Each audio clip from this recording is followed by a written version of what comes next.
Hello dear students, আজ তোমাদেরকে Illustrator সফটওয়্যারে একদমই বেসিক একটি পার্ট করে দেখাবো। তো প্রথমে সফটওয়্যারটিকে আমি ওপেন করছি। ওপেন করার পর এখানে আমি একটি সাদা পেজ দেখতে পাচ্ছি। এবার আমি এখানে কালার সেগমেন্টে চলে গেলাম।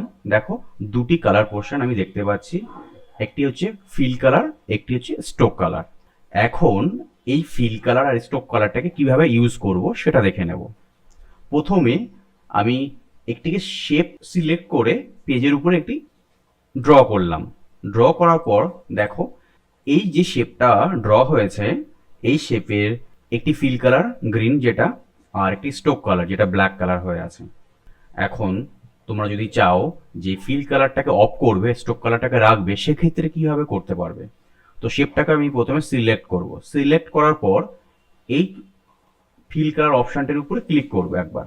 ক্লিক করার পরে নান অপশানে ক্লিক করে দেবো। দেখো, ফিল কালারটা এখান থেকে আউট হয়ে গেছে। আবার তোমরা যদি চাও যে শুধুমাত্র ফিল কালারটাকে রাখবে, স্ট্রোক কালারটাকে আউট করে দেবে, সেক্ষেত্রে কি করতে পারবে। সেক্ষেত্রে তোমাদেরকে এই স্ট্রোকের উপরে আবার একটা ক্লিক করতে হবে। সিলেক্ট হয়ে গেল, দেন তুমি ফিল কালারে এসে যে কোনো একটি কালার এখানে করে দাও।